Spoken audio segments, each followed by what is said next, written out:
but you'll reserve them. You'll call up and say, hey, I need an office 2 days next week to meet some clients. Done. They'll build locker rooms. They won't be like high school locker rooms. They'll be very attractive. You'll keep your laptop and your sweater and your scarf or whatever in your locker. You'll show up, take your stuff out of your locker. Some receptionist will tell you which office is yours for those 2 days. Set yourself up, meet your clients, go home and work from home. What does that mean? If you cut commercial real estate capacity or utilization by 80%. We'll start with the cleaning crew and the reception, but what about the food trucks, the restaurants, the shopping, the public transportation, drinks after work, on and on and on, all the things that are ancillary to that downtown office location. You cut that by 50 to 80%. What is that doing to your economy? So these are examples. By the way, this will take a year to play out. This is not an overnight thing. So the tenants are not paying rent. If they are, they've called up and negotiated a 50% increase. I have some involvement in commercial real estate, and I see this in real time. So rents are down by perhaps half or all the way to zero if they're not paying. And everyone says, well, landlords are rich. No, they're not. The landlords take the rents, but they have mortgages. So if the tenants aren't paying the landlords can't pay the mortgagee, and that falls on the banks, right? Except the banks are clever. They've securitized it and sold it probably to you and me, right? We have our 401ks like a superannuation fund, but you look in the fund and do you have some, commercial real estate REIT or something that Morgan Stanley sold you? Well, maybe you do. And what's inside? No one knows, but take a look. But that ripple effect I just described can take a year to play out. So we haven't seen the end of this. So the bottom line on all this is that interest rates are going up in anticipation of inflation based on handouts. The reality is the handouts are not being spent, they're being saved, which does nothing for inflation. And it's also not sustainable, which is what are you going to do? Hand out a $2 trillion deficit spending package every 6 months? Because that's kind of what we've been doing since last summer. And they keep saying, well, this is the last one. It'll be sustainable. It's not sustainable. It's a handout and people need the money. But if they put it in the bank, which they're doing, this is a classic liquidity trap. So what's going to happen? Yeah. But meanwhile, the interest rates are going up, perhaps for the wrong reason, but they're going up. That's going to slow the economy further. We're already seeing mortgage applications dry up. We're seeing the housing bubble, not bubble, but pretty steep increase in residential housing starting to level up. So by, hard to say, but I would say by March or April, this whole thing is going to go in reverse. Everything we just talked about is going to go in reverse. The economy is not going to have the traction. Unemployment is going to remain high. Velocity is going to continue to drop. There's not going to be any inflation. Those interest rates are a headwind. They're going to drop and the price of gold is going to shoot up. So my advice to potential gold investors is it's on sale. Go get some right now. It's always better to buy low and sell high. And but I would expect the price to be much higher by mid-year. I know that you've said this before, or I'm pretty sure you've said this before, that to stimulate an economy, you need to reduce interest rates by somewhere around 3-4% to have an effect. When interest rates are currently at zero, how can you do that? Where do you go from zero?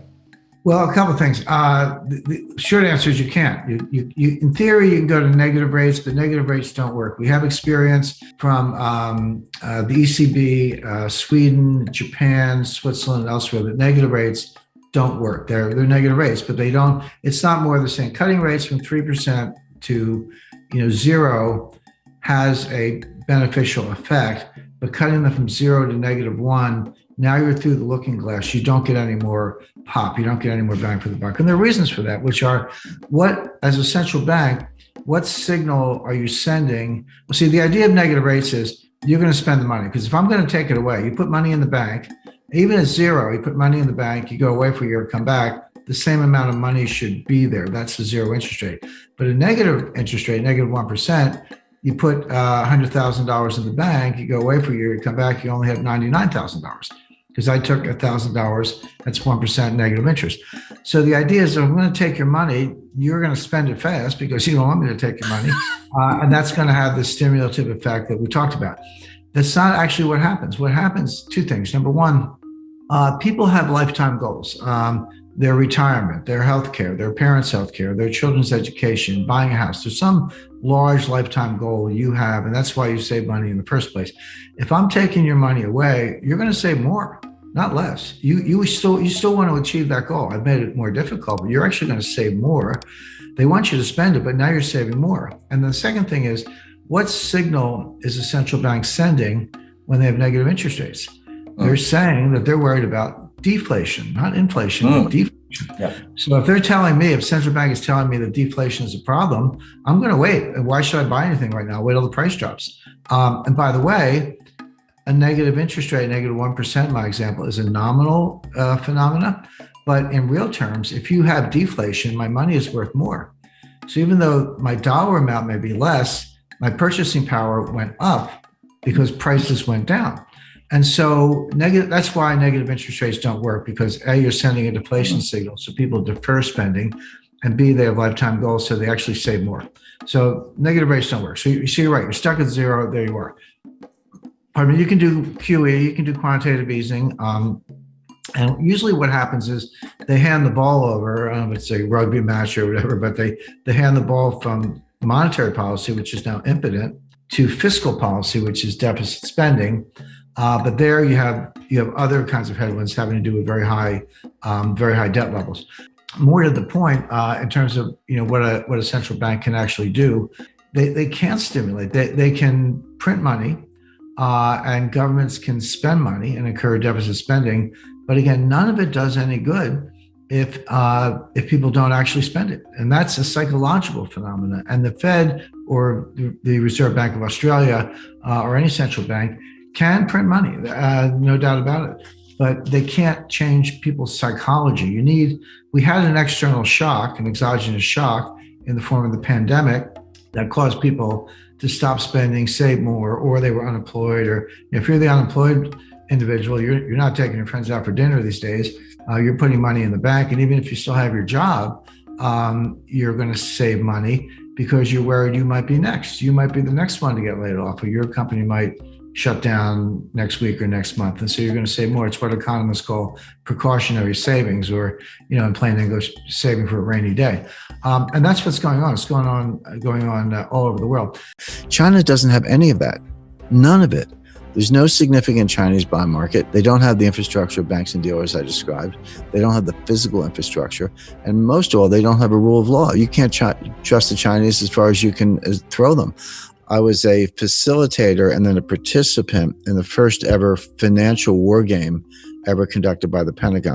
We did this at a top secret location called the Warfare Analysis Laboratory. One of the things we did there, I was on the China team. I wanted to make it realistic. So I said, let's lie, cheat, and steal, because that's what Wall Street does, and that's a more realistic game. So I recruited a friend of mine who's fluent in Russian to be on the Russian team, and I had dinner with him before we went down to the laboratory. And I said, look, here's the plan. I'm going to persuade my China team colleagues to basically announce a new gold standard. And we've accumulated enough gold, and we're going to say, for now on, our currency is backed by gold. We're going to put the gold in Switzerland to keep everybody happy. We're going to issue notes from a bank created in London under English laws to keep everybody happy. Here's the thing. We're going to say, from now on, if you want our exports, you have to pay for us in this new currency. We're not taking dollars anymore. And furthermore, and if you want some of this new currency, you can deposit your gold in Switzerland, and the bank will issue you some currency, so you're in the system. Or you can trade with us and run a surplus, and then we'll pay you in the currency, and you can use that to buy our stuff. Or we'll give you loans. But one way or another, we're done with the dollar. And obviously, this is very forward-leaning, but the whole idea of a war game is to help the Pentagon think 5 or 10 years ahead. So the first thing that happened when you go to your embassy, your conclave, you come out and you stand up at the podium, you announce your plans, and then everybody reacts and is discussed, et cetera. The first thing that happened is there was a group. So you have the red team, the yellow team, the blue team, as the case may be, and they're all different countries or areas. But there's a white team, which are the referees. They decide what you did. And the first thing they did when we announced the gold move, they ruled it as an illegal move. They said, no, that's not in any of our scenarios. You can't do that. And I stood up, and about 100 people in the room, there were 3-star generals, CIA, FBI, I said, wait a minute. I said, this is a war. There are no illegal moves in a war. The whole idea is to be out of the box, or live in a world where there are no boxes. That's what we're doing here. So they agreed. They said, okay, we think it's a really dumb idea, but we'll let you do it. Well, over the course of 2 days, it accelerated and gathered momentum. At the end of it, Russia got PowerPoints. Okay, so this was 2009. Within 10 years, so what facts happened? Within 10 years, Russia tripled its gold reserves. Last week, the dollar value of Russia's gold exceeded the dollar value of its treasury securities. They have 20% of their reserves in gold, and the value of their gold is more than the value of the U.S. treasury securities. They're dumping treasuries, buying gold. Exactly what we warned the Pentagon about 10 years ago. And here it is, and China has more than tripled its reserves. So we're not there yet, but we're moving to some kind of gold-backed world. But the point is, that was all in the war game. That's all in the book. And I made one other point. I said, currency wars don't happen all the time. They might only happen twice in a century. But when they happen, they can last for 10 or 15 years. That's how long it takes to sort out.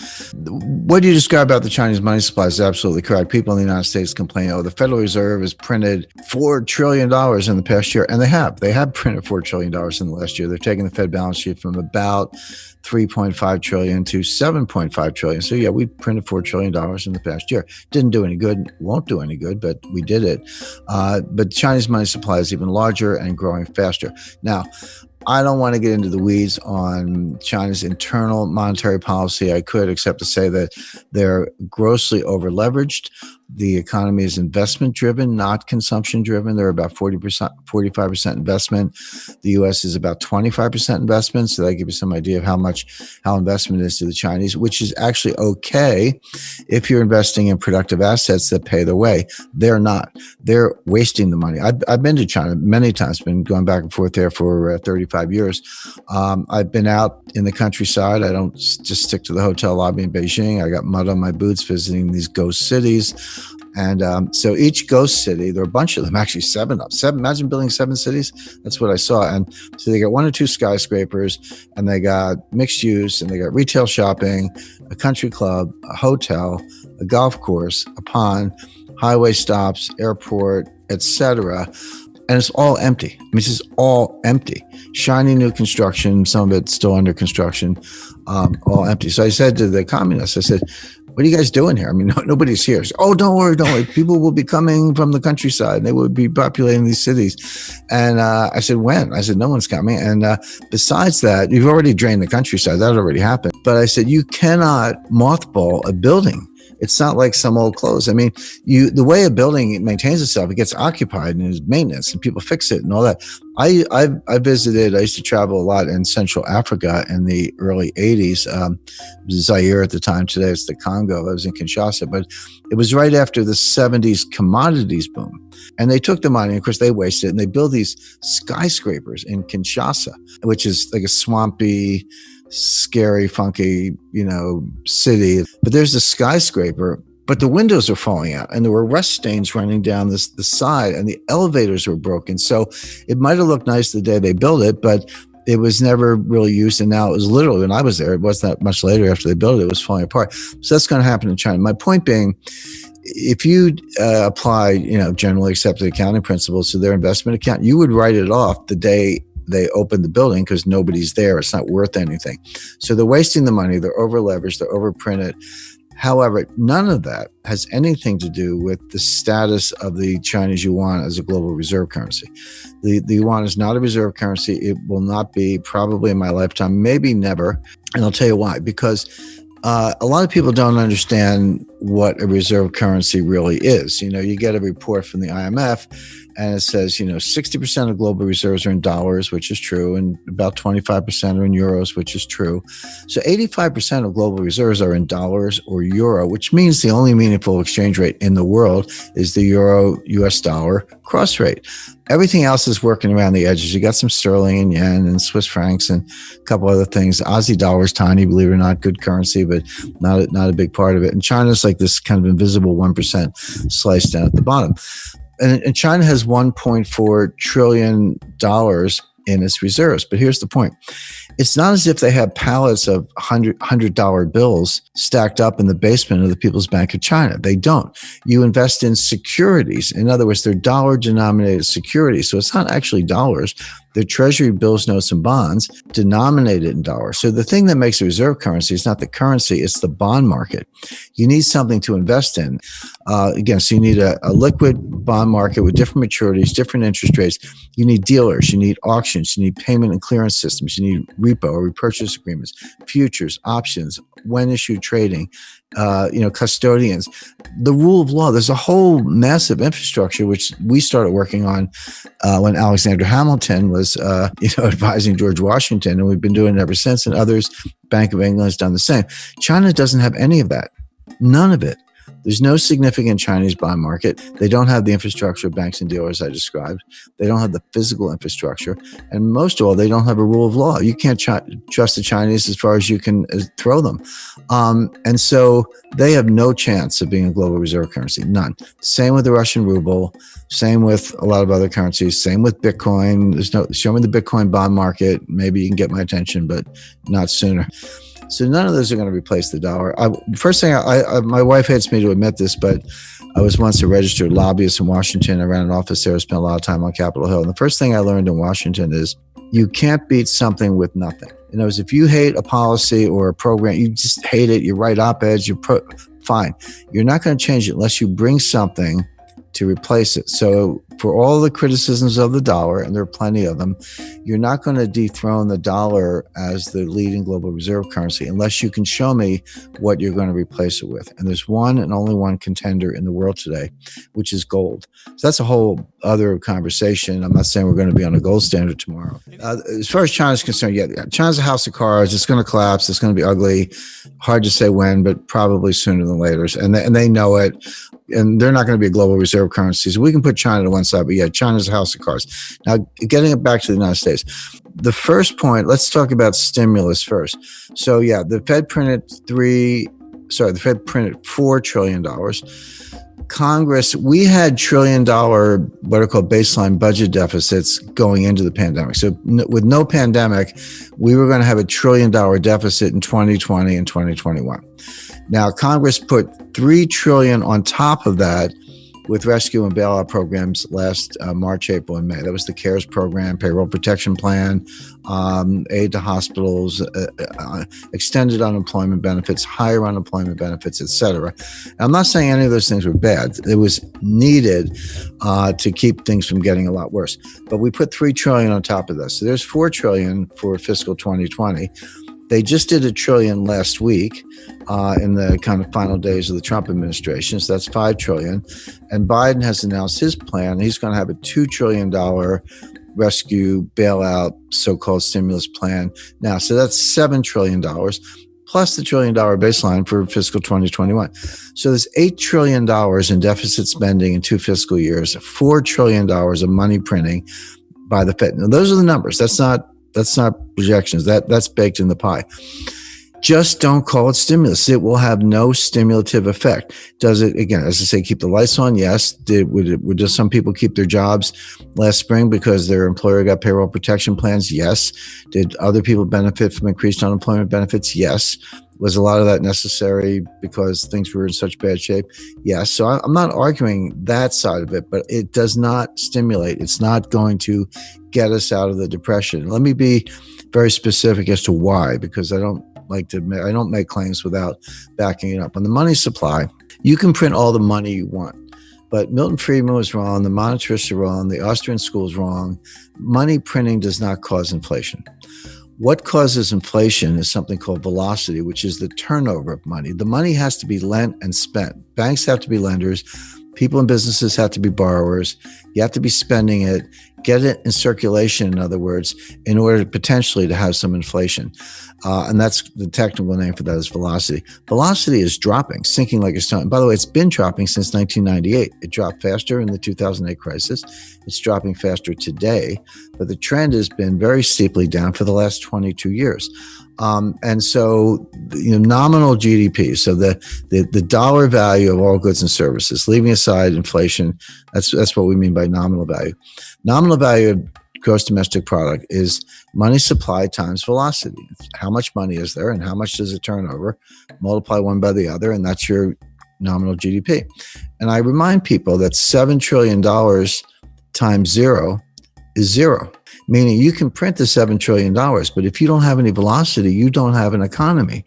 And so you can understand monetary policy as a desperate race between increasing money supply and declining velocity. One offsets the other so that you barely keep nominal GDP where it is. In fact, it's going to go down about 6 or 7%. We're not getting back to 2019 levels of output. If you take 2019 as your baseline, we're not getting back to 2019 levels till 2023 at the earliest. We're not getting back to 2019 levels of job creation, the number of people who have jobs, until 2025 at the earliest. That's why I call it a depression, not a recession. Now flip over to fiscal policies. Like, hey, they're sending everybody $2,000 checks, and they are. The people are going to get those checks. And so the Wall Street, which usually gets things wrong. That's the first thing you got to know about Wall Street, because they don't really care about you. They care about rap fees and how they make money. So they're saying, all right, they're going to send out the $2,000 checks, and people are going to get those checks, and they're going to run right out. And they're going to buy a car, a refrigerator, paint the kitchen, whatever it may be. No, the first two things are true. They're going to spend the money, and they're going to borrow the money, and they're going to send people the checks. But when people get the checks, they're not spending it. What they're doing, they're saving it. They're either paying down debt, which is equivalent to savings, or they're putting the money in the bank, which is savings. So certainly if you lost your job, you're not going to take your friends out to dinner. You're going to throw the money in the bank or pay the rent. But even if you didn't lose your job, you look around, like maybe your spouse lost his job. Maybe your neighbor lost his job. Maybe you think you're next. Like you have a job, but you're worried you're going to get fired next week. So you save it. And the name for that, economists call that precautionary savings, or, plain English, it's saving for a rainy day, except it's raining everywhere. So they are going to send the checks out, but people aren't going to spend it. And that's the reason you're not going to get the stimulative effect. But you are going to increase the deficit, which gets back to this debt to GDP ratio. So take the total debt divided by GDP, and that's some ratio. The research is very convincing, very clear. A number of studies show this, that up to about 90%, so 90% debt to GDP, you get a little bit of something called a Keynesian multiplier, meaning you borrow $1, you spend $1, and you get $1.10 of GDP, or you get $1.05 of GDP. And it works maybe temporarily, but it works when people won't spend the money the government can. That's the idea. But when the debt to GDP ratio goes above 90%, that's what physicists call a critical threshold, or a phase transition. Now you're through the looking glass. Now the Keynesian multiplier drops below 1, meaning you borrow $1, you spend $1, but you only get 90 cents of GDP. But meanwhile, the debt went up $1. So what's happening to the debt to GDP ratio? This is going up dollar for dollar, but this is going up 90 cents on the dollar. So the ratio is getting worse. Guess what the US debt to GDP ratio is today? The answer is it's about 135%. So we're way past that 90% threshold. And by the way, who's in that club? I can tell you, Lebanon, Greece, and Italy. So there's your lunch table for four, the four super debtors league. And it just gets worse. And that ratio past 90% is a headwind to growth, because people look at it and are like, hey, I don't have a PhD in economics, but I just don't like what I see. And people understand correctly, and this is the behavioral adaptation that policymakers on Wall Street do not understand. But the behavioral adaptations, people look at it and say, I don't know how this is going to end, but it's going to end. We're either going to have a default, or we're going to have something like hyperinflation to make the debt go away, or they're going to raise my taxes. Not sure which, maybe all of the above, but I have to save more money to meet my lifetime goals in the face of some bad outcome that's going to come out of this. That's the real world behavior, and economists know very little about the real world. So the point is, increasing the money supply doesn't work because velocity is declining. Increasing deficits doesn't work because people are saving, not spending, and they're preparing for worse outcomes. So neither one of these, you can call it money printing or spending, but don't call it stimulus, because it doesn't stimulate. We're not getting out of this. And that's why I call my book The New Great Depression. So it's one way to pay. People say America has never defaulted on its debt. Well, first of all, that's not true. It's not a true statement. But the easiest, quietest, stealthiest way to default is inflation. It's like, hey, here's your $1 billion back. Good luck buying a loaf of bread, because I destroyed the value of the dollar.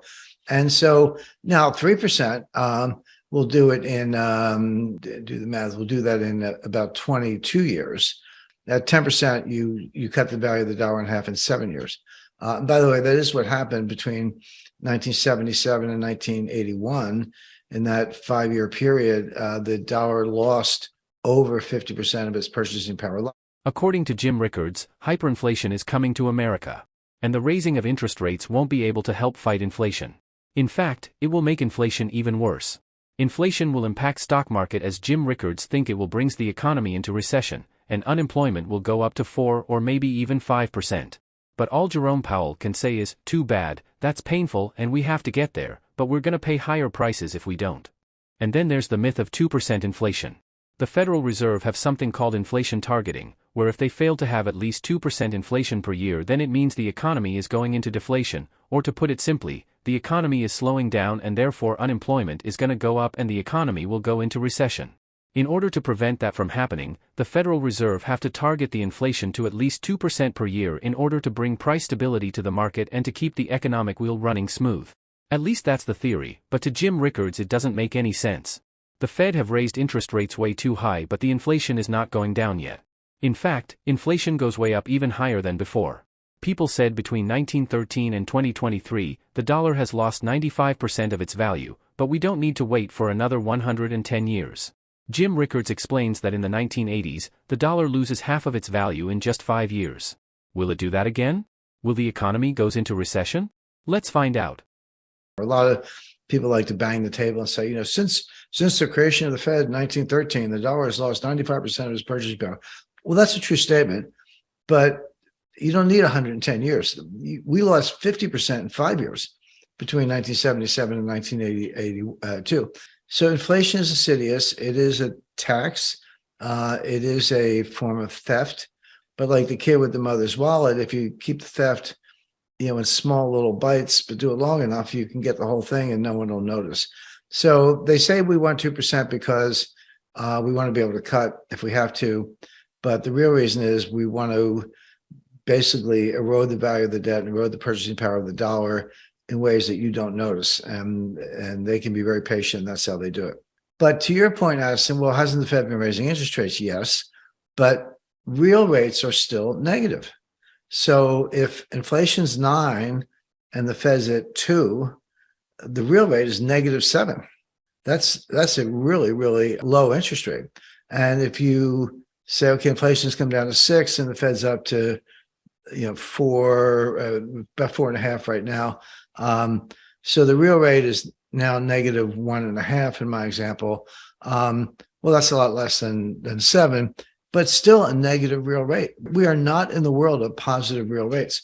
So then the question is, okay, how is the Fed doing at getting inflation to the target, the 2% we talked about, and we explained why that's their number. And this says a lot about what's going on in the stock market right now, because you go all the way back to August 26, 2022. That was Jay Powell's Jackson Hole speech. And he said, inflation's, he didn't use the word out of control, but he said inflation's way too high. We're going to bring it down to our 2% target. We know unemployment's going to go up. We know we'll probably have recession. He did not use the R word. He didn't say recession, but he said, growth will suffer, unemployment will go up. That's just a fancy way of saying there's going to be a recession. And we're not going to stop until we get there. And so in other words, too bad, unemployment's going to go up to some number, I don't know what, 4 or 5%, which is pretty high. It's right now it's 3.4, I believe, the lowest since 1969. So unemployment's going to go up. The economy's going to go into recession, but too bad. That's the price we all have to pay to get inflation down under control. And the way to 2%, in other words, and the way Jay Powell rationalizes this, he said, yeah, that's painful, and we're going to pay a high price to get there. But we're going to pay a higher price if we don't. If we don't get to 2% and we let this thing spiral out of control and we even stay at 4 or 5% for a prolonged period of time, that the economic damage from that in terms of lost investment, misallocation of capital, basically people losing money on their investments, is going to be much higher than maybe a short recession. Here's the interesting part. Jerome Powell scares the market with 6 speeches. He said the same thing again and again. We need to get to 2% inflation, which means raising the interest rates even more, and therefore we're going to have a recession and unemployment is going to go up. With the Fed being hawkish, the market should go down. Instead, the market got rallied because they believe inflation is going to go down soon. Jim Rickards think the Fed is already reached at something called the terminal rate, a rate which inflation will go down on its own so the Fed won't need to raise the interest rates any further. But the Fed keeps raising it and making the economy crash even further. So how is it going to end? When will the Fed needs to stop raising interest rates? Let's listen to what Jim Rickards have to say. So he said that the market didn't believe him. The market rallied, went down a little bit right around that time, but then the market rallied in October. And he comes out at the end of September, gives another speech at an FOMC meeting, comes out November 2nd, gives another speech, comes out November 30th, gives a speech at the Brookings Institution, and then comes out in mid-December with another speech, and then again a couple of weeks ago on February 1st. So it's like 6 speeches in about 5 months. And he said the same thing every time. He said, we're getting to 2%. Believe me when I said we're going to have a recession. Unemployment's going to go up. Too bad. We have a lot of work to do. We're not done. The market has flipped on and off. Half the time the market doesn't believe me. Go, yeah, you say that. But in fact, inflation is coming down faster than you thought. You're probably, I should introduce a concept. I guess a lot of people have heard of it, but there's this new concept called the terminal rate. The Fed's trying to get to the terminal rate. And so what's the terminal rate? Well, no one actually knows what the number is. I don't know, but neither does Jay Powell. But it's a theory. And the theory is, okay, the terminal rate is a rate set by the Fed that's high enough to bring inflation down without further rate hikes. We get to a level, and that level is high enough that inflation will come down on its own just by waiting without raising the rate again. And the conundrum, I hate to use that word, but it is a conundrum. The conundrum the Fed faces right now is they have been raising rates and inflation has been coming down. Those two things are true.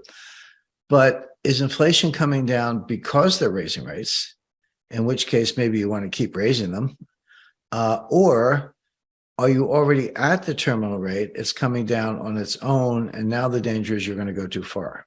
And that's the debate with Wall Street. And so Wall Street is sort of leaning to the view, now you're probably already at the terminal rate. Inflation's coming down. You need to back off. You need to stop and probably pivot. This was the famous word for the last 6 months. The pivot means you're actually going to have to cut rates because you have gone too far and you're going to cause a pretty bad recession. And so the expectation as recently as December was that the Fed would pivot around March or April. They would raise in February, maybe March, but pretty quickly after that, they would cut rates. And if the Fed's cutting rates, buy stocks. It's typical Wall Street analysis. It always ends with buy stocks, particularly tech stocks. So, with the current high interest rates environment and reckless government spending, what should we do to protect our money from inflation? Should we buy stocks? And what stocks should we buy? The Fed said it will raise the interest rates even further, but the market thinks the opposite will happen, so who's right and wrong here? Let's hear what Jim Rickards think. Spoiler alert. This is not investment advice. But the Fed has been saying the opposite. So there's been this battle where Powell goes 1, 2, 3, 4, 5, 6 speeches, says the same thing. We're not stopping. And Wall Street says, oh, yes, you are. So buy stocks. Well, who's right? Well, there's an old saying on Wall Street, don't fight the Fed. I don't think of it as who's right or wrong. You could have an opinion. The way I think of it is I just want to know what you're going to do.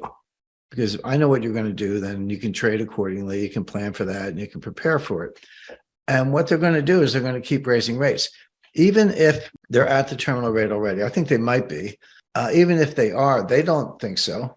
Their opinion counts for a lot more than mine.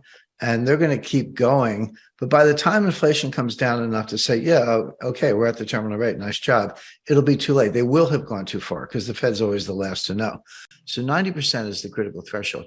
The US is at 131%, highest in history, which means we are well past the point where you can borrow your way to growth or you can borrow your way out of a debt crisis. And we were heading for a debt crisis.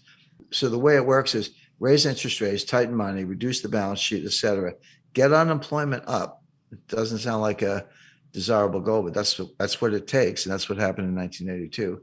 Get unemployment high enough so people are buying hamburger instead of steak. They're buying, whatever's the least expensive thing on the shelf, day-old bread instead of new bread, or they're not buying gasoline because they're not going to work, et cetera.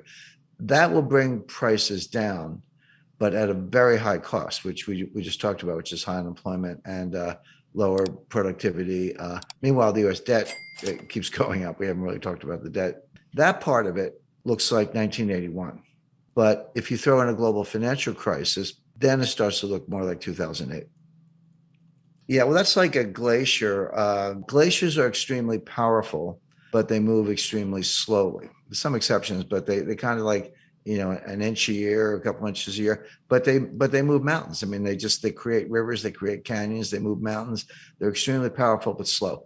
That's a good metaphor for the impact of debt. And when I talk about debt, in particular with the United States, but you can apply this to any country, I focus on the debt to GDP ratio, because you can't really talk about debt in isolation without thinking about the capacity to pay the debt. And a simple example, if you have a $50,000 balance on your credit card and you're making $30,000 a year and trying to pay rent in New York, et cetera, good luck. You're probably going to go bankrupt or at least default on that card. But if you owe $50,000 on your credit card, but you're making $5 million a year, it's, you just write a check. It's no big deal. My point is, you can't look at a $50,000 debt and decide if it's a problem or not unless you compare it to the income. And if it's too low, it's a problem. And if the income is high, not a problem. So that's why you use the debt to GDP ratio. The US just hit $31 trillion in national debt. That is national debt, almost all of it in the form of US Treasury securities. Not all of it. There are other obligations, but mostly US Treasury securities. Well, is that a problem or not? Well, one way to answer the question is compare it to GDP, do the ratio. The answer is that ratio is now a little over 130%. What was it in 1980 when Ronald Reagan was elected? The answer is 30%. 30% is completely comfortable. That's like the person with the $50,000 debt who's making millions. No big deal. 30% is comfortable. 50%, yeah, getting up there. Angela Merkel and all her years in Germany, and there's a lot of research to back this up, says that 60% was the limit. And that's what the Maastricht Treaty that created the European Union and the European Central Bank, that was their goal. They said, don't go over 60%. If you do, you're expected to take measures, raise taxes or reduce debt or reduce spending, do something to get that back down under 60%.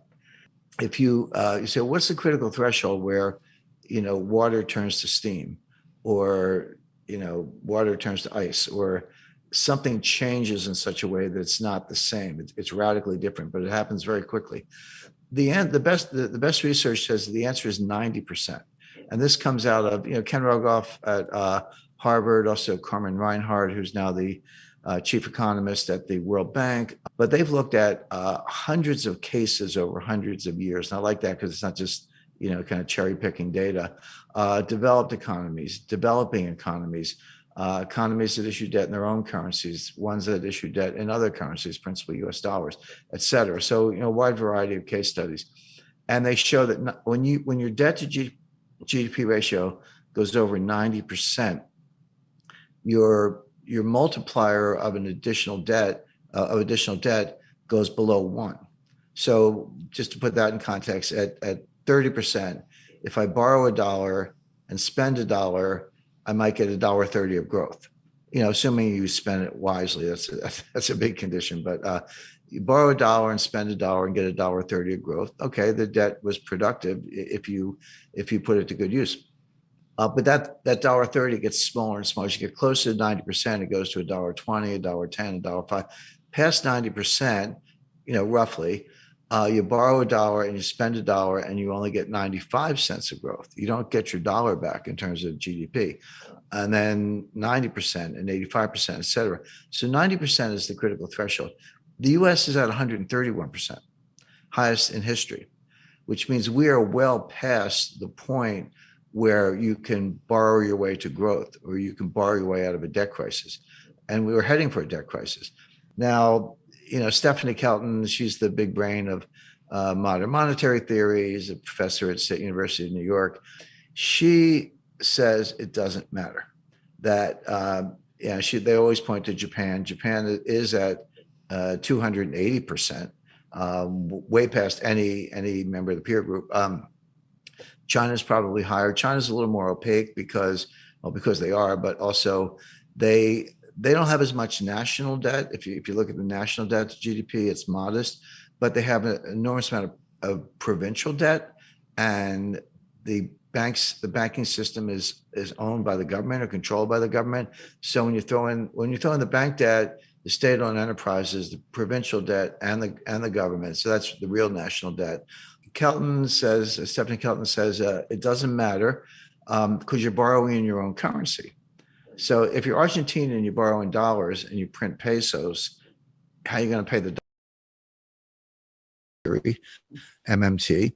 It's flawed, it's wrong, but it's got its followers, and those followers are now in the White House because one of the things Joe Biden had to do to get elected was to make peace with the Bernie Sanders wing of the Democratic Party.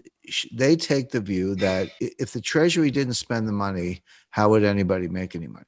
That's ridiculous, but that's what they say. They say, hey, when the Treasury spends money, what do? Well, they build aircraft. They have benefit programs. They have government contracts. They do whatever they do. But when the Treasury gives you the money, you take the money and you spend it on somebody else, goods and services, go out to dinner, have subcontractors, whatever it might be. That's the real source of money. They also take the Treasury and the Fed and they merge them. Now, that's not legally the case. The Treasury and the Fed are separate institutions. The Treasury is just part of the executive branch, and the Fed is an independent agency. And the Federal Reserve banks are actually privately owned. That a lot of people know. Some people know that, some people don't. But the Federal Reserve banks are privately owned by banks in the districts, so Citibank, Bank of America, et cetera. So they're completely separate. But the theorists ignore that and say no. The Treasury needs to spend money because that's how the economy grows, and the Fed can monetize the debt. So you spend the money you don't have, you borrow to cover it, you issue bonds to cover the borrowing, and if the market wants to buy the bonds, fine. But if not, the Fed can buy them and put them away on the balance sheet, wait 30 years and collect the money. What's the problem? Who cares about the debt to GDP ratio? It's kind of a statistical abstract, but why should that stand in the way of using money to solve our problems, which are free healthcare, free childcare, free tuition, forgiveness of student loans? That's a $1.6 trillion ticket, by the way.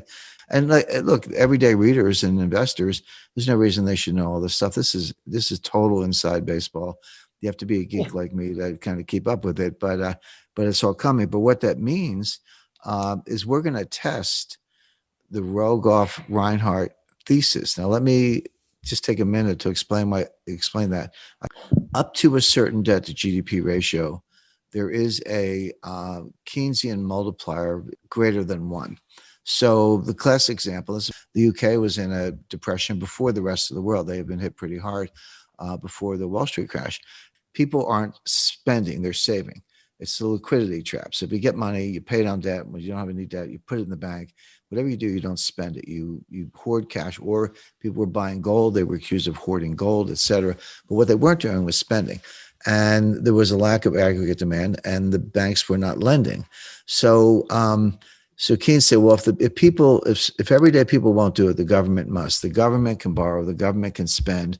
And what they discovered was that if you borrow $1 and spend $1, you can get $1.50 of GDP.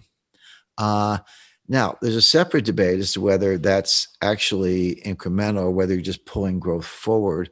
But so what? Even if you are pulling growth forward, maybe that's what you need to do when you're in a liquidity trap. But there's a problem. He called it the general theory of employment, interest, and money.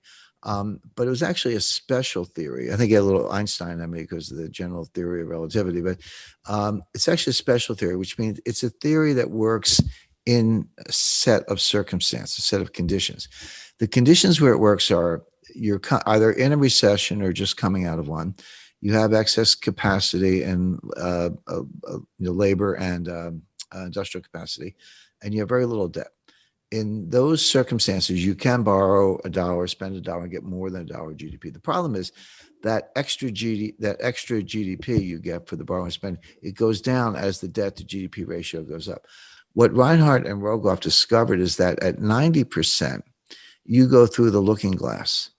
Your payoff is now less than $1. You borrow $1, you spend $1, and you only get 90 cents of GDP or 95 cents, et cetera. So now, not only are you not getting your dollar's worth for the borrowed dollar or something more, which you did at lower levels, you're getting less than $1. So now what's happening? You're borrowing $1, you're spending $1, you're not getting $1 of GDP, but you are getting $1 of debt, which means your debt to GDP ratio is going up and the 90% is getting worse. And I just mentioned the United States is at 135%. So here are your two competing schools. There's the Keynesian multiplier and creating aggregate demand with government debt, and the Reinhardt-Rogoff, more than a thesis, I would say powerful evidence that beyond 90%, it doesn't work. It goes under less than one on the one hand.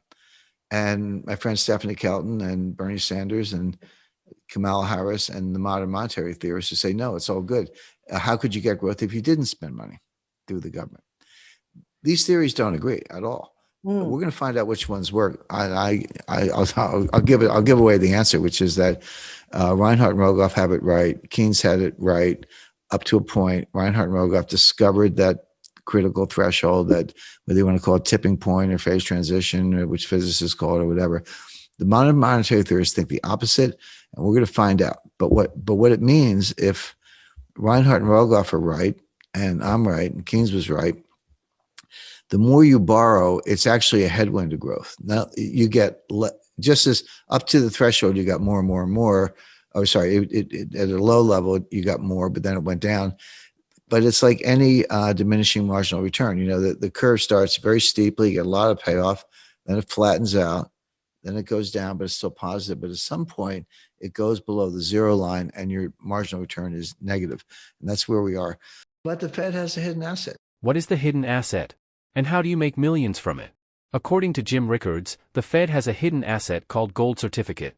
It's something that the Fed can and will use in times of emergency when we return to the gold standard. How and when the Fed will use it? Well, they'll use it to back the dollar when the dollar collapses and people no longer trust it. The Fed needs thousands of tons of gold, so they'll buy it from the public. So, what is exactly this gold certificate? Let's hear more from Jim Rickards. If you go to the balance sheet, go to the asset side, the first line item, there's something called gold certificate. And what is that? Well, in 1934, the U.S. Treasury confiscated the Fed's gold. They'd already taken the gold from the U.S. citizens by that point, but they wanted it all. And so they took the Fed's gold, but under the but again, bear in mind, the Fed's privately owned. So under the Fifth Amendment of the U.S. Constitution, it is illegal, it's unconstitutional to seize property without paying just compensation. You can do it, but you got to pay the person. And then people get into all kinds of arguments about what it's actually worth. So what just compensation did the Treasury give to the Fed when they took the Fed's gold in 1934? The answer is they gave them a gold certificate. It can be, you can calculate it. In other words, you can say, well, what is the amount of gold by weight, not by dollar value, but by weight, that is needed to back up that certificate given the historic cost? So the answer is about 8,000 tons. Guess how much gold the Treasury has? About 8,000 tons. I mean, one of the reasons I've hypothesized that the Treasury stopped selling gold in 1980 because they lost gold to trading partners between 1950 and 1970. They lost 11,000 tons. They went from 20 to 9, but they sold another 1,000 tons in the 1970s to suppress the price of gold, which failed because it always does. But by 1980, they had were down to 8,000 tons and they stopped. Why did the U.S. stop selling gold? We've never sold any significant amount of gold since. The answer is, in my view, is that they can't go below that because that's the amount of gold the Treasury needs to back up this gold certificate on the Fed's books. So, okay, just kind of put that into one side. That asset is valued on the Fed's balance sheet at $42.22 an ounce. The price of gold, look today, it was about $1,850 an ounce. Now, so, what's, as I say, sauce for the goose is sauce for the gander. If we're going to mark the mortgages to market in a world where interest rates have gone up and the mortgages have gone down, it's only fair to mark the gold to market. And if you mark that gold to market at $1,850 an ounce versus $42, voila, you would find that the Fed has another approximately $350 billion of hidden assets. So that takes care, I think that takes care of the solvency problem. So before we beat up the Fed on mark to market on mortgages, that's fine. But have a look at the gold and realize that they have a hidden asset, a shadow asset on their books that's worth in the hundreds of billions of dollars. We've heard from Jim that the Fed has hundreds of billions of dollars of a hidden asset, and that hidden asset is a gold certificate held by the Fed and backed up by real gold in the U.S. Treasury. When the time comes, the Fed will definitely use it to back the new dollar. They'll even buy more gold from the public, and therefore the price will go up significantly. But how much exactly is the price of gold will go up? Is it a big deal? I think it would be a very big deal. But it begs the question, if you're going to revalue it, to what level do you revalue it? So everyone said, well, the market's 1850, that's about where it is today. It goes up and down, but so revalue it at 1850. That could be highly deflationary. And the reason is in effect, you're putting yourself on a gold standard. You don't have to. That's why they won't do it. They don't want to touch it. But if you did, you would be saying, hey, gold's really worth 1850 and we have this much gold, et cetera. But at that point, analysts would sort of turn and say, well, okay, well, you're back to a kind of gold standard. What's the relationship between gold and money or currency or US dollars and others, the money supply? But what is the relationship between gold and money supply? What you would find is that at 1850, the gold relative to the money supply is about 2%. Whereas historic gold standards were run with somewhere between 20 and 40%. Bank of England in the 19th century managed a successful gold standard between the Congress of Vienna and World War I with about 20% gold. In the US, through most of the 20th century, at least the first half, ran a gold standard with about 40% backing. It was actually the law. The law until the late 1960s, I think 1968, was that the Fed money supply, base money, could not be more than 2.5 times the value of gold.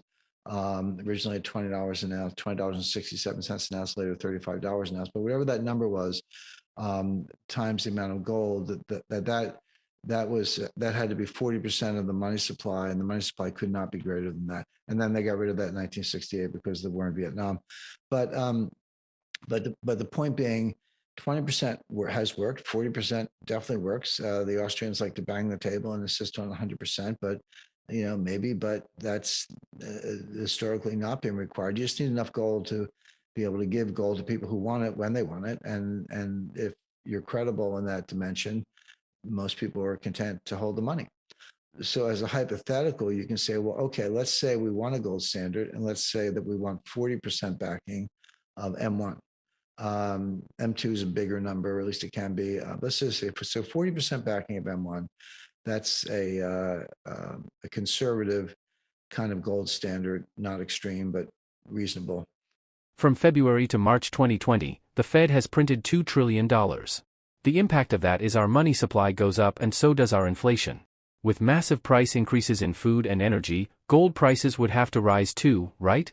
And if the Fed uses 40% gold backing to back the new dollar, and with the current high inflation that we have, what would the price of gold be? Jim Rickards gives a staggering gold price prediction. Let's listen to Jim. What would given the amount of gold the United States has, what would the price of gold have to be in order to maintain that ratio? The answer is about $15,000 an ounce. And people say, well, Jim, you used to say $10,000 an ounce. Well, that's true because it was true at the time. But when you expand the money supply, the number goes up, right? Because the amount of gold is fixed. So yeah, it was 10,000 not that many years ago, and today it's 15,000. Well, if you say gold's worth 1,800, people are going to say, well, give me the gold. I'll take all the gold you got at that price. And then they're going to have to shut the gold window again, and that has its own problems.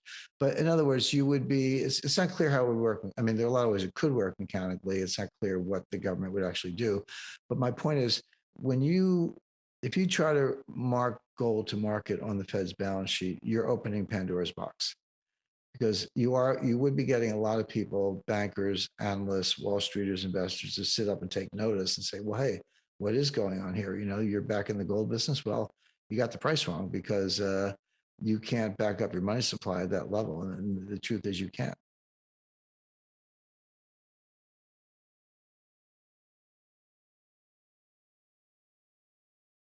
So my forecast, I do update them, but big picture, it goes as follows. So what is Jay Powell doing? First of all, March 1st, 2022, the Fed fund policy rate, interest rates were zero. And we're now at 4.5%. Even in the Volcker days, we never went up 4.5% in 10 months. Not that fast. And so here we are. So what is Powell doing? Well, he's given 5 speeches on the subject. I don't know why Wall Street doesn't listen, but he keeps trying. He said the same thing every time. He said, inflation is job one. We're just going after inflation. Believe us. There is going to be a recession. Unemployment is going to go up. There's going to be pain. I've never heard a Fed chairman use the word pain. He used it 5 times in one paragraph in the Jackson Hole speech. And that's what we're doing. And believe us when we say it. According to Jim Rickards, a global recession is coming and it's going to be painful. Unemployment will go up. The economy is slowing down. And the Federal Reserve has already used every single tool that they have. Inflation has come down, but for a really bad reason. We will get into the reason later in the video. There's the myth of something called the terminal rate. Simply put, it's a rate that the Federal Reserve needs to reach so that inflation will come down on its own without further rate hikes. Wall Street said the Fed is already at the terminal rate, so they don't need to raise it anymore. But the Fed is saying no, we haven't reached the terminal rate yet, so we have to keep raising it until we reach the 2% inflation target. So the question is, how long will the Fed keep raising the interest rates? We're already over 5% now, and the Fed's still planning to raise it even more? With the current high interest rate, these tech companies already laying off a lot of their employees because they have to tighten their finances. What if the Fed raises it even more? Let's find out. Now, how long will he raise rates? How quickly? And what's he trying to do? Powell is trying to get to something that he calls the terminal rate. The definition of the terminal rate is it's a rate that's high enough to cause inflation to come down on its own without further hikes. So we'll get to a level, and then inflation is coming down, by the way. In the last 5 months, in the U.S., it's gone from about 9% to 8.7, 8.2, 7.4, 7.1. So it is coming down. Having said that, the target is 2%, and 7.1 is still a far cry from 2. So he's not there, but he's making progress. So here's I hate to use the word conundrum, but it kind of is. Wall Street's saying, you're done. You did it. Mission accomplished. Inflation is coming down. You got what you wanted. Give it time. Stop raising rates. You're going to kill the economy. But the Fed is saying, well, we actually don't know. We can't untangle it. Yes, inflation is coming down. That's objective. But is it coming down because we're still raising rates, or is it coming down because we're at the terminal rate? Those are 2 different things. Right now, and this is what Powell's been saying, the Fed leans to the view that they're not at the terminal rate, that inflation is coming down because they're raising rates. They have not achieved the terminal rate. So Powell and the Fed have said, yeah, inflation is coming down, but it's because we're raising rates, not because we're at the terminal rate. We're going to get to the terminal rate, probably 2 more hikes, and then we'll pause. And then if we're right, we'll just let inflation come down on its own. And that may take a year. So all this stuff about the Fed pivot and cutting rates and all that stuff, I mean, the Fed's thinking mid-2024 before they do that. Now, Wall Street are saying, no, you're not going to get that far. You may be at the terminal rate already. You're definitely going to cause a recession. It'll be more severe than you think. And rates are going to have to come down sooner than people expect. In other words, you've already achieved the terminal rate. You just don't know it. And you'll probably be the last to know. So with Wall Street, with the cheerleaders, sending that message, but with some serious market indicators, including yield curves, sending that message, why is Powell sticking to the game plan as I described it? And the answer goes back to 1980, believe it or not, and what's called the Volcker mistake. Jim Rickards said something about the Volcker mistake and why Jerome Powell is still raising the interest rate and not cutting it yet. The famous Fed pivot, as Wall Street calls it. Jay Powell doesn't want to repeat the Volcker mistake by cutting the interest rates too early and failing to bring inflation down. Do you know why the interest rate was raised to 20% back in the 1980s? It's because of the Volcker mistake. The tale goes as follows. In the late 1970s, inflation was going up a lot, and therefore the interest rates rose from around 4.5% to 10%. But that 5% raise took 3 years, from 1976 to 1979. Meanwhile, the current rate hike that we have now is the fastest in history. We went from 0 to 5.25% in just 1 year. Back in the 80s, we had a recession, and the chairman of the Fed, Paul Volcker, had to cut the interest rate down by 7%. Not 0.7%, but 7 full percentage points. He cut the interest rate from 17% to around 10%. And after that pivot, he raised it back to 20%. And 3 years later, in 1987, the rates finally came back to normal. Back then, we needed 10 years in order to finally win the inflation fight. And now what? We're expecting it to win in a couple of months? The Fed just raised the rates fastest in history, and people expect to bring it back down? Let's get into the detail. People forget that there was a recession in 1980. It was sharp but quick. It was over very quickly. It had nothing to do with monetary policy. The Carter administration issued some dopey regulation on a ceiling on credit card interest rates. And the industry said, fine, we're just not going to lend anybody any money. The economy fell instantly, kind of like a smaller version of what happened in 2020 with the pandemic panic. And then they said, oh, sorry, just kidding. And then they took the ceiling off, and then things got back to normal. Now, this was a time when farmers around the country were driving front loaders and tractors to Washington, and they were circling the Fed building. And one guy drove his tractor up the steps of the Fed, and Volcker was being burned in effigy. That all happened. So it was a little bit of pressure. And of course, Congress was up in arms and the White House was up in arms. So Volcker, not quite panicked, but he cut interest rates 7 percentage points, not 0.7, 7 full percentage points to deal with the recession, which, number one, was unnecessary because the recession was caused by a policy blunder from the White House, which was quickly corrected.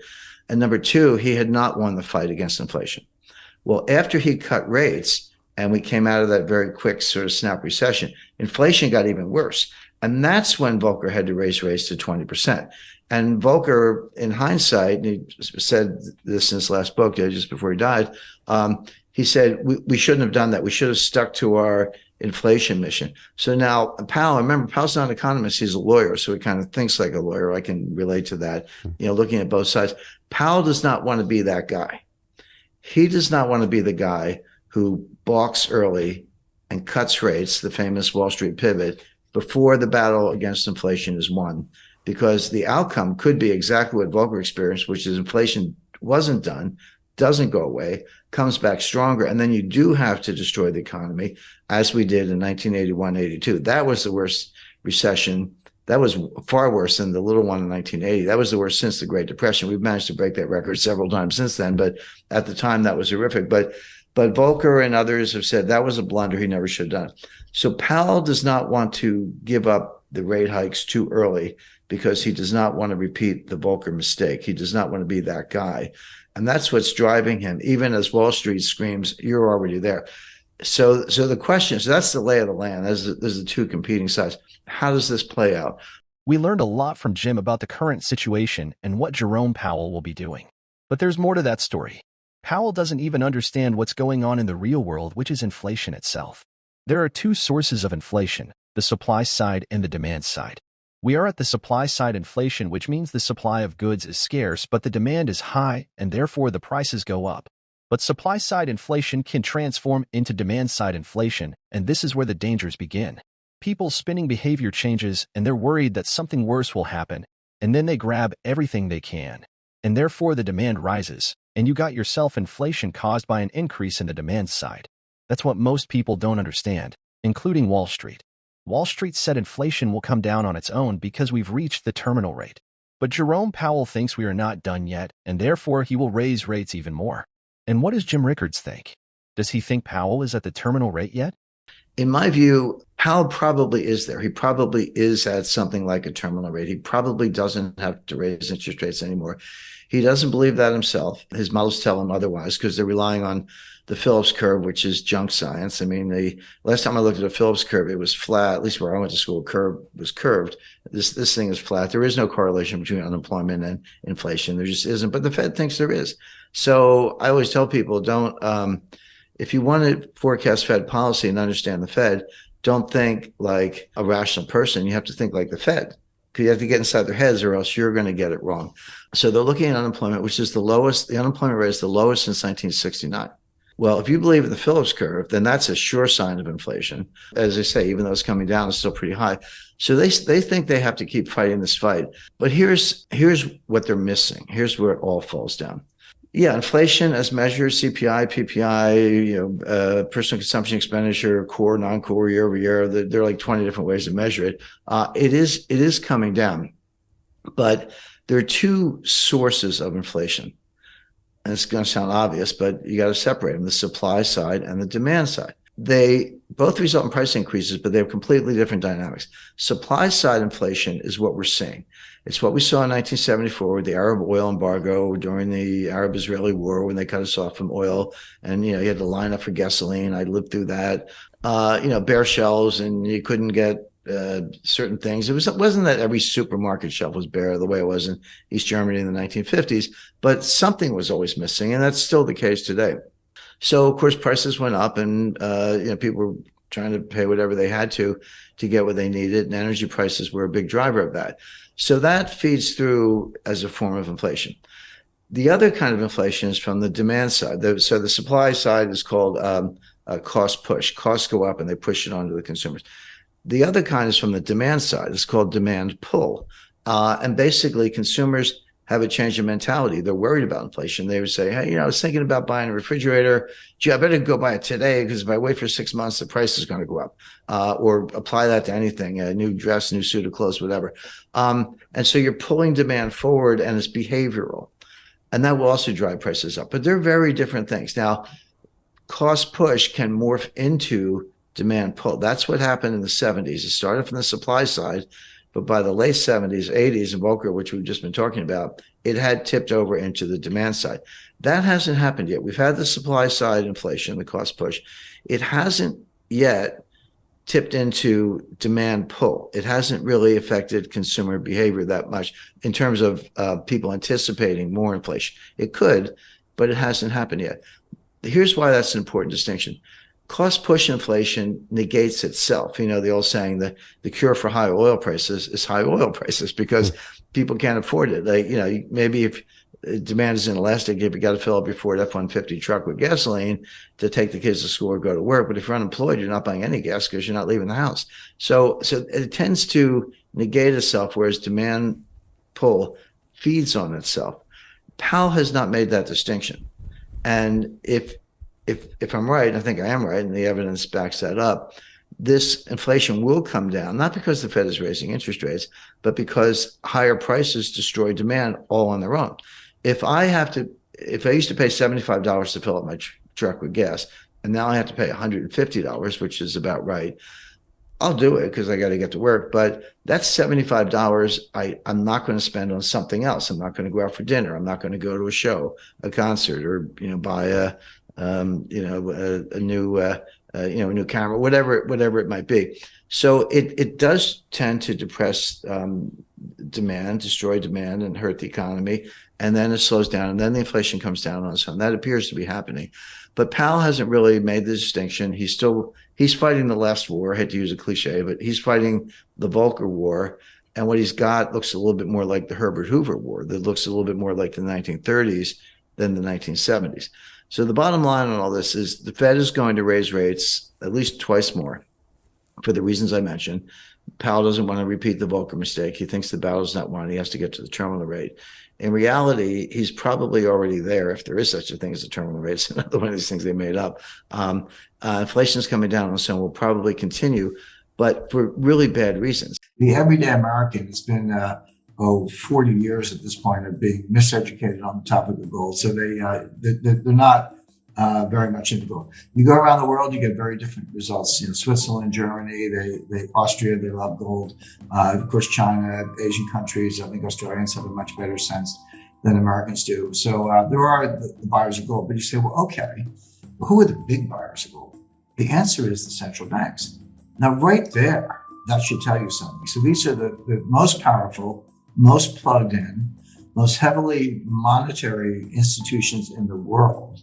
And they're the ones buying gold. Now, they would have you believe that gold's not money, gold serves no purpose. It's the first ones to say, John Maynard Keynes said it was a barbarous relic, which he never said, by the way. He said something, he used the phrase barbarous relic in reference to the gold exchange standard of the 1920s, which was a hybrid gold foreign currency standard, but the foreign currency is not gold. So he said that's a barbarous relic, but he never said that about gold himself. And actually, toward the end of his life, he favored at Bretton Woods. He favored a global currency called the backward, backed by gold. And it's not guesswork. There are papers he published at the time, and that was rejected by the United States, which kind of ran the show.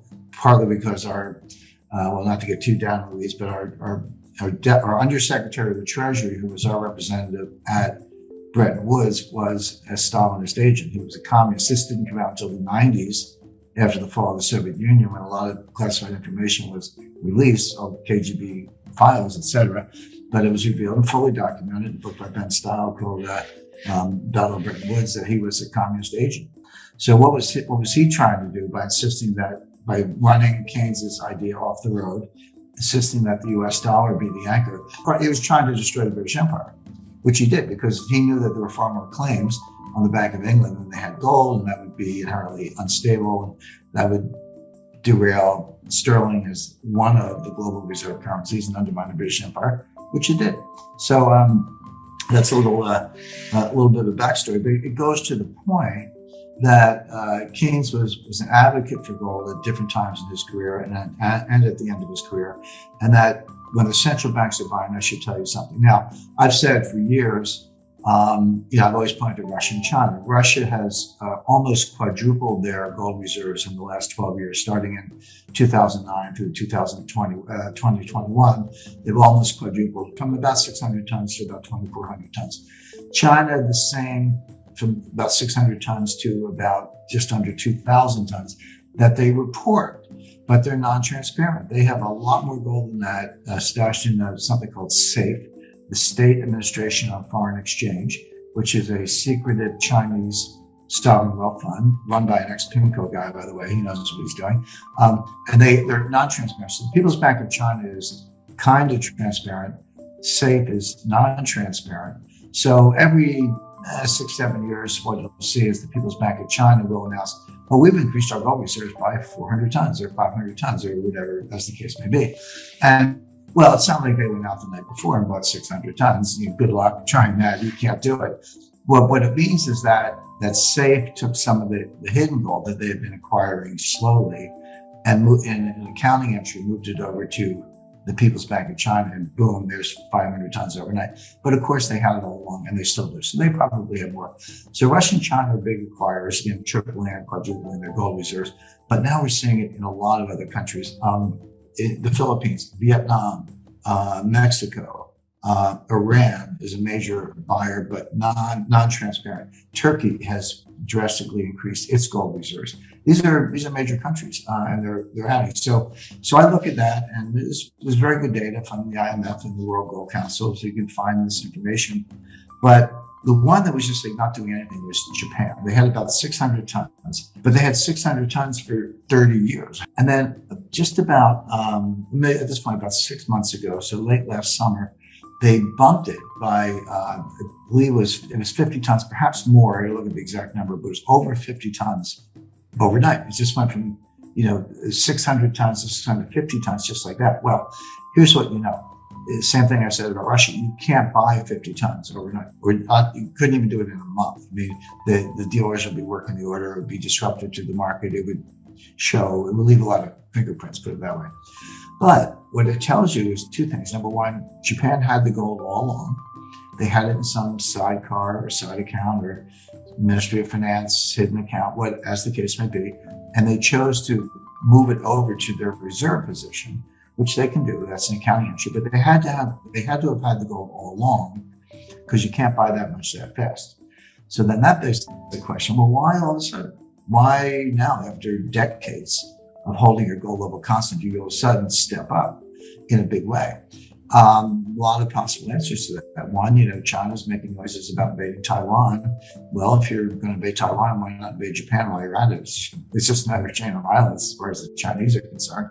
And after this happened, right around the time, maybe shortly after the U.S. debacle in Afghanistan, which was, the worst foreign policy, military disgrace, humiliation in U.S. history that I can remember. I don't know how far you'd have to go back to find a worse turn of events, and that there it was. Well, all of a sudden, allies all over the world, Israel, Japan, Taiwan, they're questioning the United States. Like, hey, we're under your nuclear umbrella. You stand by us through thick or thin. Here you leave Americans behind enemy lines.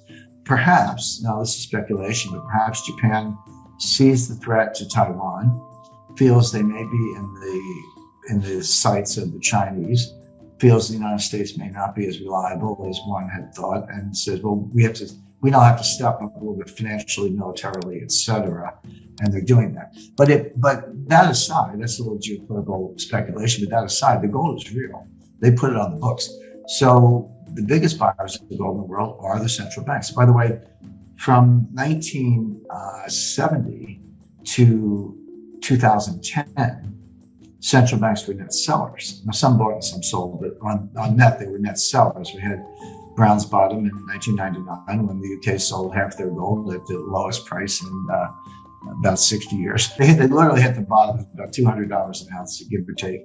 But since 2010, central banks in the aggregate have been net buyers, and that buying is accelerating. So what does that tell you? It tells you that the most knowledgeable players in the world are adding gold to their reserves because they consider that a prudent hedge to the US dollar if you have US dollar inflation, or to collapse of confidence in central bank currencies generally, or they're just saying, hey, we're part of the club. By the way, here's a good trivia question for you. If you're in a bar and with a lot of brainy economists around, ask them, bet them a drink on this. Ask them what percentage of U.S. reserves are in gold. And the answer in China is about 2%. Russia's about 20%. You know what the percentage is for the United States?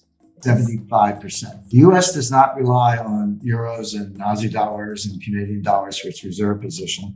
75% of U.S. reserves are in gold. So don't let any central banker, don't let Jay Powell or Janet Yellen or any of these others tell you that gold's not a monetary asset. We have the largest gold stash in the world, and 75% of our reserves are in gold. So that's the U.S. As they say, watch what they do, not what they say.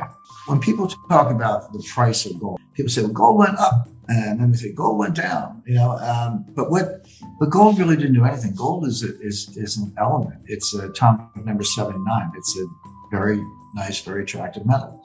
What changed was the dollar price. So that's what people mean when they say gold went up. They mean the dollar price went up, and if they say gold went down, they mean the dollar price went down. But what does it really mean? Is that telling you something about gold, or is it telling you something about the currency? And I would say when the dollar price of gold goes down, that means the dollar got stronger. Each dollar buys you a little more gold. And when the dollar price of gold goes up, I would say the dollar got weaker because each dollar buys you a little less gold. When you translate it into weight, I always think about gold by weight. That's why I keep talking about tons and so forth, metric tons. So fluctuations in the dollar price of gold tell you more about dollars than they do about gold. It tells you about the strong dollar and the weak dollar. So as the dollar price of gold goes up, what it means is that the dollar is getting weaker. Now, so if you want to know the dollar price of gold, just do a long-term forecast on the currency, and you'll get to the dollar price of gold very quickly. So when you say, is gold a good asset? Is it a good diversifier? Is the price going up in the long run? Great questions. And the way I think about it is, well, what's going to happen to the dollar in the long run, up or down? Well, what's the history of all central bank currencies? What's the history of all fiat currencies? What's the history of inflation? They all go down over time, not all at once. And that's another source of confusion because people look at, well, the dollar-euro cross rate, or they say euro to dollar cross rate, is the most heavily traded liquid, foreign exchange cross rate in the world by far. So, and in the past, I would say 2 months, euro has fallen from about $1.20 to today it's about $1.13. That's a significant decline in the value of the euro and a significant increase in the value of the dollar. So a lot of times when people say the dollar is stronger or weaker, they're actually not thinking about gold along the ways we just discussed. They're thinking about some dollar index. But if you peel back the layers of the onion for every index, Dow Jones, Bloomberg, Fed, it's all basically the euro-US dollar cross rate. So yeah, there's some Canadian, Australian, and yen, and sterling. There's some other currencies in there, but the euro is the line of shares. All these indices are really euro-dollar cross rates. So when people say the dollar's stronger, well, it's another way of saying the euro is weaker. But currencies tend to trade within a range. They'll get here or they'll go here, but they're not like stocks. Major currencies, they don't go to zero. I mean, Zimbabwe, yeah, but the Australian dollar, euro, they're not going to zero. But they don't go to the moon the way Apple stock or Amazon does. They can be strong or weaker, but they tend to trade within a range, which makes them interesting to trade because you can spot those inflection points. So right now, when people talk about the strong dollar, they're really referring to the dollar value of a euro.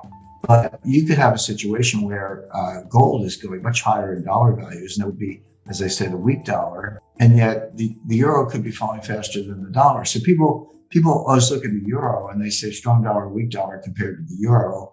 My only advice is look at the dollar price of gold. Use that as your thermometer. A doctor walks into the room, they see the patient, they don't know anything. What's the first thing they do? They take your temperature.